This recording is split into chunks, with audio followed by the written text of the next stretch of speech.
আমাদের জন্য এখন পথ একটাই, আবার আমাদেরকে জনগণের কাছে ফিরে যেতে হবে। যেই জনগণ আমাদেরকে এই রায় দিয়েছিল, আমরা এখন সেই জনগণের কাছেই ফিরে যাব ইনশাআল্লাহ। এবং জনগণকে সাথে নিয়ে আমরা এই গণভোটের যে দাবি, এই দাবি কিভাবে আদায় করা যায় সেই কার্যক্রম আমরা গ্রহণ করব।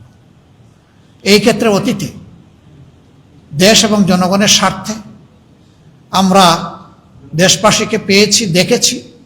এবারও আমরা গভীরভাবে আশা রাখি দেশবাসী আমরা ঐক্যবদ্ধ থাকবো ইনশাআল্লাহ।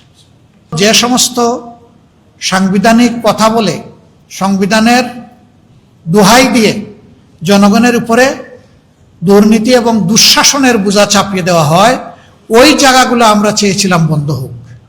জুলাই সনদ, সেখানে বর্তমান সরকারি দলের গুরুত্বপূর্ণ জায়গাগুলোতে ডিসেন্ট আছে, তারা ডিসেন্ডিং অপিনিয়ন দিয়েছে।